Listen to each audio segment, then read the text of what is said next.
Asianet ಸುವರ್ಣ ನ್ಯೂಸ್ನ ಡಿಜಿಟಲ್ಗೆ ತಮಗೆಲ್ಲ ಸ್ವಾಗತ. ನಾನು ಷಡಕ್ಷರಿ ಕಂಪಣವ್, ವಿಜಯಪುರ ಜಿಲ್ಲಾ ವರದಿಗಾರ. ನಾವಿಂದು 80ನೇ ಭಾರತ ಸ್ವಾತಂತ್ರ್ಯ ದಿನಾಚರಣೆಯನ್ನ ಆಚರಿಸ್ತಾ ಇದ್ದೀವಿ. ಭಾರತಕ್ಕೆ ಸ್ವಾತಂತ್ರ್ಯ ಸಿಗೋದಕ್ಕೆ ಹಲವು ಮಹನೀಯರು ಕಾರಣಕರ್ತರಾಗಿದ್ದಾರೆ. ಮತ್ತೊಂದು ಕಡೆಗೆ ಹಲವು ಸಂಘ ಸಂಸ್ಥೆಗಳು ಭಾರತ ಸ್ವಾತಂತ್ರ್ಯಕ್ಕಾಗಿ ಬ್ರಿಟಿಷರ ವಿರುದ್ಧ ಹೋರಾಟವನ್ನ ಮಾಡಿವೆ. ಅದೆಷ್ಟೋ ಮಹನೀಯರು ಗಣ್ಯರು ತಮ್ಮ ಪ್ರಾಣವನ್ನೇ ಭಾರತಾಂಬೆಗಾಗಿ ತ್ಯಾಗ ಮಾಡಿದ್ದಾರೆ. ಆದ್ರೆ ನಾವೆಂದು ಹೇಳೋದಕ್ಕೆ ಹೋಗ್ತಾ ಇರೋ ಸ್ಟೋರಿ ಬಲು ರೋಚಕ. ಕಾರಣ ಏನಂತ ಹೇಳಿದ್ರೆ, ಒಂದು ಮಠದ ಮಠಾಧೀಶರು ಭಾರತ ಸ್ವಾತಂತ್ರ್ಯಕ್ಕಾಗಿ ಬ್ರಿಟಿಷರ ವಿರುದ್ಧ ಹೋರಾಟವನ್ನ ಮಾಡಿದ್ದಾರೆ ಅಂತ ಹೇಳಿದ್ರೆ ನೀವೆಲ್ಲ ನಂಬ್ತೀರಾ? ಎಸ್, ನೀವೆಲ್ಲ ನಂಬಲೇಬೇಕು.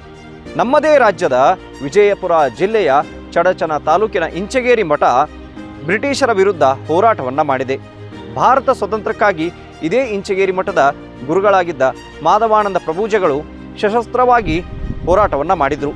ಅಂದರೆ ಸ್ವತಃ ಬಂದೂಕಿನ ಫ್ಯಾಕ್ಟರಿಗಳನ್ನು ತೆಗೆಯೋದರ ಮೂಲಕ ಬ್ರಿಟಿಷರ ವಿರುದ್ಧ ಹೋರಾಟ ಮಾಡಿದವರು ಇಂಚಗೇರಿ ಮಠದ ಮಾಧವಾನಂದ ಪ್ರಭುಜಿಗಳು. ತಮ್ಮ ಅತಿ ಚಿಕ್ಕ ವಯಸ್ಸಿನಲ್ಲಿಯೇ ಭಾರತ ಸ್ವಾತಂತ್ರ್ಯಕ್ಕಾಗಿ ಹೋರಾಟದಲ್ಲಿ ಮುಳುಗ್ತಾರೆ.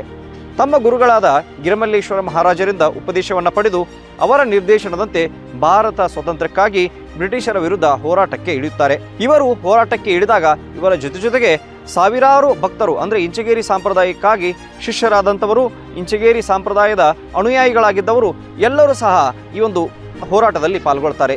ಕೇವಲ ಅದೊಂದು ಹೋರಾಟವಾಗಿರೋದಿಲ್ಲ, ಮಾಧವಾನಂದ ಪ್ರಭುಜಿಗಳು ಸಶಸ್ತ್ರವಾಗಿ ಹೋರಾಟವನ್ನು ಮಾಡಬೇಕು ಅಂಥೇಳಿ ಉದ್ದೇಶವನ್ನು ಇಟ್ಟುಕೊಂಡು ಬೆಳಗಾವಿ ಜಿಲ್ಲೆಯ ಅಥಣಿ ತಾಲೂಕಿನ ಕೊಟ್ಟಲಿಗಿ ಅಂತಕ್ಕಂಥ ಒಂದು ಗ್ರಾಮದಲ್ಲಿ ಬಂದೂಕಿನ ಫ್ಯಾಕ್ಟರಿಯನ್ನು ತೆಗಿತಾರೆ. ಅಷ್ಟೇ ಅಲ್ಲದೆ ಮಹಾರಾಷ್ಟ್ರ ರಾಜ್ಯದ ಜತ್ತ ತಾಲೂಕಿನ ಸೋನ್ಯಾಳ ಅಂತಕ್ಕಂಥ ಇನ್ನೊಂದು ಗ್ರಾಮದಲ್ಲಿಯೂ ಸಹ ಬಂದೂಕಿನ ಫ್ಯಾಕ್ಟರಿಯನ್ನು ತೆಗಿತಾರೆ. ಇಲ್ಲಿ ಏನಂತಂದರೆ ಬಂದೂಕುಗಳು, ಮದ್ದು ಗುಂಡುಗಳನ್ನು ತಯಾರಿಸಲಾಗ್ತಾ ಇರುತ್ತೆ. ಇಲ್ಲಿ ತಯಾರಂಥ ಮದ್ದು ಗುಂಡುಗಳನ್ನು, ಈ ಬಂದೂಕುಗಳನ್ನು ಬ್ರಿಟಿಷರ ವಿರುದ್ಧದ ಹೋರಾಟಕ್ಕಾಗಿ ಬಳಸಿಕೊಳ್ಳಲಾಗ್ತಾ ಇರುತ್ತೆ. ಕಾರಣ ಏನಂತ ಹೇಳಿದರೆ, ಮೊದಲಿಗೆ ಶಾಂತಿ ರೀತಿಯಲ್ಲಿಯೇ ಮಾಧವಾನಂದ ಪ್ರಭುಜಿಗಳು ಹೋರಾಟಕ್ಕೆ ಇಳಿದಿದ್ದರು. ಹಲವು ಹೋರಾಟ ಪ್ರತಿಭಟನೆಗಳಲ್ಲಿ ಸಹ ಅವರು ಪಾಲ್ಗೊಂಡಿದ್ದರು. ಬಳಿಕ ಏನಂತಂದರೆ, ಯಾವ ರೀತಿಯಾಗಿ ಹೋರಾಟ ಹೆಚ್ಚುತ್ತಾ ಹೋಗುತ್ತೋ ಆವಾಗ ಬ್ರಿಟಿಷರು ಮತ್ತಷ್ಟು ಉಗ್ರರಾಗ್ತಾ ಹೋಗ್ತಾರೆ. ಅಂದರೆ ಒಂದಿಷ್ಟು ಕಡೆಗಳಲ್ಲಿ ಈ ಹೋರಾಟಗಾರರ ಮೇಲೆ ಮಾರಣಾಂತಿಕ ಹಲ್ಲೆಗಳಾಗಿರುವಂಥದ್ದು, ಹೋರಾಟಗಾರ ಹತ್ಯೆಗಳು ನಡೀತಾ ಹೋದಂತೆ ಮಾಧವಾನಂದ ಪ್ರಭುಜಿಗಳು ಕೂಡ ಉಗ್ರವಾಗಿ ಹೋರಾಟೋದಕ್ಕಾಗಿ ನಿರ್ಧಾರವನ್ನು ಮಾಡ್ತಾರೆ. ಕಾರಣ ಏನಂತ ಹೇಳಿದರೆ, ಇದೇ ಸುಭಾಷ್ ಚಂದ್ರ ಬೋಸರು ಮಾಧವಾನಂದ ಪ್ರಭುಜಿಗಳ ಜೊತೆಗೆ ಹುಬ್ಬಳ್ಳಿಯ ಗಿರೀಶ್ ಆಶ್ರಮದಲ್ಲಿ ಗುಪ್ತ ಸಭೆಯನ್ನು ನಡೆಸ್ತಾರೆ. ಈ ಗುಪ್ತ ಸಭೆಯಲ್ಲಿ ಅತ್ಯುಗ್ರವಾಗಿ ಹೋರಾಟವನ್ನು ಮಾಡೋದಕ್ಕಾಗಿಯೂ ಕೂಡ ಅಲ್ಲಿ ಪ್ರೇರೇಪಿಸ್ತಾರೆ. ಹೀಗಾಗಿ ಮಾಧವಾನಂದ ಪ್ರಭುಜಿಗಳು ಪ್ರಮುಖವಾಗಿ 2 ಕಡೆಗಳಲ್ಲಿ ಬಂದೂಕಿನ ಫ್ಯಾಕ್ಟರಿಯನ್ನು ತೆಗೆಯೋದ್ರ ಮೂಲಕ ಅಲ್ಲಿ ತಯಾರಾದಂಥ ಬಂದೂಕುಗಳನ್ನು, ಅಲ್ಲಿ ತಯಾರಾದಂಥ ಮದ್ದು ಗುಂಡುಗಳನ್ನು ಸಹ ಇಲ್ಲಿ ಬ್ರಿಟಿಷರ ವಿರುದ್ಧದ ಹೋರಾಟಕ್ಕಾಗಿ ಬಳಸ್ತಾರೆ. ಇದೊಂದು ರೀತಿಯಲ್ಲಿ ಆದರೆ, ಇನ್ನೊಂದು ಕಡೆಗೆ ಈ ಬ್ರಿಟಿಷರ ಸಂಪರ್ಕ ಕೊಂಡಿಗಳನ್ನು ನಾಶ ಮಾಡುವಂಥದ್ದು, ಒಂದು ಕಡೆಗೆ ಮದ್ದು ಗುಂಡುಗಳ ಮೂಲಕ ಒಂದು ಕಡೆಗೆ ಬ್ರಿಟಿಷರನ್ನು ಹೆದರಿಸೋದು ಒಂದು ಕಡೆಗಾದರೆ, ಅವರ ಸಂಪರ್ಕ ಕೊಂಡಿಗಳನ್ನು ಕಟ್ ಮಾಡೋದು ಕೂಡ ಅಲ್ಲಿ ಪ್ರಮುಖವಾಗಿರುತ್ತೆ. ಹೀಗಾಗಿ ಮಾಧವಾನಂದ ಪ್ರಭುಜಿಗಳು ಮಾಡಿದ್ದು ಏನಂತ ಹೇಳಿದರೆ, ಪ್ರಮುಖವಾಗಿ ರೈಲು ಹಳಿಗಳು ಆ ಸಂದರ್ಭದಲ್ಲಿ ಈ ಬ್ರಿಟಿಷ್ ಅಧಿಕಾರಿಗಳು, ಬ್ರಿಟಿಷರ ಸೈನಿಕರು ಆ ಭಾಗದಿಂದ ಇನ್ನೊಂದು ಭಾಗಕ್ಕೆ ಎಲ್ಲಿ ಹೋರಾಟ ನಡೀತಾ ಇರುತ್ತೋ ಆ ಭಾಗಕ್ಕೆ ಹೋಗೋದಕ್ಕೆ, ಅಡ್ಡಾಡೋದಕ್ಕಾಗಿ ಆ ರೈಲು ಹಳಿಗಳನ್ನು ಯೂಸ್ ಮಾಡ್ತಾ ಇರ್ತಾರೆ, ಅದು ರೈಲನ್ನು ಯೂಸ್ ಮಾಡ್ತಾ ಇರ್ತಾರೆ. ಹೀಗಾಗಿ ಏನಂತಂದರೆ, ಹೇಗಾದರೂ ಮಾಡಿ ಇವರ ಸಂಪರ್ಕ ಕೊಂಡಿಯನ್ನು ಕಟ್ ಮಾಡಬೇಕು ಅಂತ ಮಾಧವಾನಂದ ಪ್ರಭುಜಿಯವರು ಹಲವಾರು ಕಡೆಗಳಲ್ಲಿ, ವಿಜಯಪುರ ಜಿಲ್ಲೆ, ಗದಗ ಜಿಲ್ಲೆ, ಧಾರವಾಡ, ಮತ್ತೊಂದು ಕಡೆಗೆ ಬೆಳಗಾವಿ ಜಿಲ್ಲೆ, ವಿಜಯಪುರ, ಹೀಗೆ ಹಲವು ಕಡೆಗಳಲ್ಲಿ, ಉತ್ತರ ಕರ್ನಾಟಕದ ಬಹುಪಾಲು ಕಡೆಗಳಲ್ಲಿ ಇವರು ರೈಲು ಹಳಿಗಳನ್ನು ಕಟ್ ಮಾಡೋದ್ರ ಮೂಲಕ ಬ್ರಿಟಿಷರಿಗೆ ಚಡಿಯೇಟನ್ನು ಕೊಡ್ತಾರೆ. ಬಳಿಕ ಏನಂತಂದರೆ, ಈ ಬ್ರಿಟಿಷರು ತಮ್ಮ ಅಧಿಕಾರಿಗಳ ಜೊತೆಗೆ ಸಂವಹನಕ್ಕಾಗಿ ಬಳಸ್ತಾ ಇದ್ದದ್ದು ಆ ಸಂದರ್ಭದಲ್ಲಿ ಅಂಚೆ ತಂತಿಗಳನ್ನು. ಈ ಅಂಚೆ ತಂತಿಗಳನ್ನು ಸಹ ಕಟ್ ಮಾಡಬೇಕು ಅಂತ ಹೊರಟ ಮಾಧವಾನಂದ ಪ್ರಭುಜಿಗಳು ತಮ್ಮ ಭಕ್ತರನ್ನು ಅಲ್ಲಲ್ಲಿ, ಅಂದರೆ ಈ ಉತ್ತರ ಕರ್ನಾಟಕದ ಭಾಗದಲ್ಲಿಯೂ ಸಹ ಏನಂತಂದರೆ ಇಂಚಗೇರಿ ಸಂಪ್ರದಾಯ ಆ ಸಂದರ್ಭದಲ್ಲಿ ಬೆಳೆದು ದೊಡ್ಡದಾಗಿರುತ್ತೆ.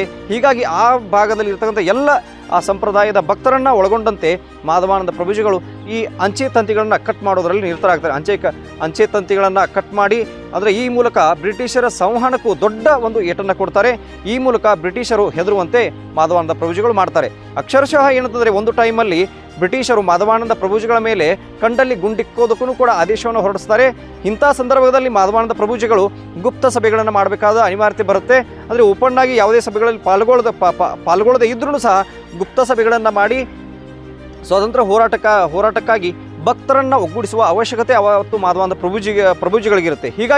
ಹೀಗೆ ಅವರು ಗುಪ್ತ ಸಭೆಯಲ್ಲಿ ಪಾಲ್ಗೊಳ್ಳೋದಕ್ಕೆ ಮಾಧವಾನಂದ ಪ್ರಭುಜಿಗಳು ಹೊರಟಾಗ ಆಗ ಬ್ರಿಟಿಷರು ಅಟ್ಯಾಕ್ ಮಾಡಿದ್ರು ಹೇಳುವಂಥದ್ದು. ಅಂದರೆ ಗೋಕಾಕ್ ತಾಲೂಕಿನಲ್ಲಿ ಆ ಭಾಗದಲ್ಲಿ ಇವರು ಭಕ್ತರನ್ನು ಒಗ್ಗೂಡಿಸೋದಕ್ಕೆ ಹೊರಟಾಗ, ಗುಪ್ತ ಸಭೆಗಳನ್ನು ನಡೆಸೋದಕ್ಕೆ ಹೊರಟಾಗ ಅಲ್ಲಿ ಬ್ರಿಟಿಷರು ಅಟ್ಯಾಕ್ ಮಾಡಿದ್ರು. ಆ ಸಂದರ್ಭದಲ್ಲಿ ಮಾಧವಾನಂದ ಪ್ರಭುಜಿಗಳ ಮೇಲೆ ಬ್ರಿಟಿಷರು ಗುಂಡನ್ನು ಸಹ ಸಿಡಿಸಿದ್ರು ಅಂತಕ್ಕಂಥ ಮಾಹಿತಿಗಳು ಇರುವಂಥದ್ದು.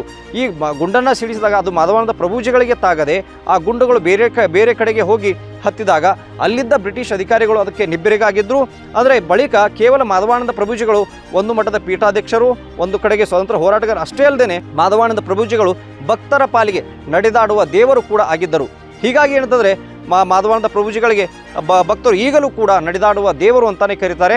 ಈ ಮೂಲಕ ಅಂದರೆ ತಮ್ಮ ಈ ಹೋರಾಟದ ಮೂಲಕ ಬ್ರಿಟಿಷರಿಗೆ ಸಿಂಹಸ್ವಪ್ನವಾಗಿದ್ದ ಮಾಧವಾನಂದ ಪ್ರಭುಜಿಗಳು ಈ ಭಾರತಕ್ಕೆ ಸ್ವತಂತ್ರ ಸಿಕ್ಕ ಬಳಿಕವೂ ಗೋವಾ ವಿಮೋಚನೆಯಾಗಿರಬಹುದು, ರಜಾಕರ ವಿರುದ್ಧದ ಆ ಹಾವಳಿಯನ್ನು ಹತ್ತಿಕ್ಕೋದಕ್ಕಾಗಿ ರಜಾಕರ ವಿರುದ್ಧ ಹೋರಾಟವನ್ನು ಮಾಡಿರಬಹುದು. ಅಂದರೆ ಇಂಥ ಹಲವು ಸಾಮಾಜಿಕ ಕಾರ್ಯಗಳಲ್ಲೂ ಸಹ ಮಾಧವಾನಂದ ಪ್ರಭುಜಿಗಳು ಪಾಲ್ಗೊಳ್ತಾರೆ. ಅದೇ ರೀತಿಯಾಗಿ ಮಾಧವಾನಂದ ಪ್ರಭುಜಿಗಳು ಈ ಸಂಸ್ಥಾನಗಳಾಗಿ ಒಡೆದು ಹೋದಂಥ ಈ ಸಂಸ್ಥಾನಗಳನ್ನು ವಿಲೀನೀಕರಣ ಮಾಡೋದಕ್ಕಾಗಿಯೂ ಕೂಡ ಸಾಕಷ್ಟು ಪ್ರಯತ್ನವನ್ನು ಮಾಡಿದರು. ಆ ಸಂದರ್ಭದಲ್ಲಿ ಕರ್ನಾಟಕ ಏಕೀಕರಣಕ್ಕಾಗಿ ಉಪವಾಸ ಸತ್ಯಾಗ್ರಹವನ್ನು ಮಾಡಿದರು. ಮೈಸೂರು ಕರ್ನಾಟಕವಾಗಬೇಕೆಂದು ಕೂಡ ದೊಡ್ಡ ಮಟ್ಟಿಗಿನ ಹೋರಾಟವನ್ನು ಮಾಡೋದ್ರ ಮೂಲಕ ಆ ಸಂದರ್ಭದಲ್ಲಿ ಗಮನ ಸೆಳೆದಿದ್ದರು. ಈ ಮೂಲಕ ಒಟ್ಟಾಗಿ ತಮ್ಮ ಜೀವಿತಾವಧಿಯನ್ನು ದೇಶಕ್ಕಾಗಿ, ನಾಡಿಗಾಗಿ ಸಮರ್ಪಿಸಿದವರು ಇಂಚಗೇರಿ ಮಠದ ಮಾಧವಾನಂದ ಪ್ರಭುಜಿಗಳು. ಇಂದಿಗೂ ಕೂಡ ಭಾರತ ಸ್ವತಂತ್ರದ ಸಾಕ್ಷಿ ಪ್ರಜ್ಞೆಯಾಗಿ ಇಂಚಗೇರಿ ಮಠ ನಿಂತಿದೆ. ವಿಜಯಪುರದಿಂದ ಕಿರಣ ಪುಂಜತೆಗೆ ಷಡಕ್ಷರಿ ಸ್ವರ್ಣ ನ್ಯೂಸ್.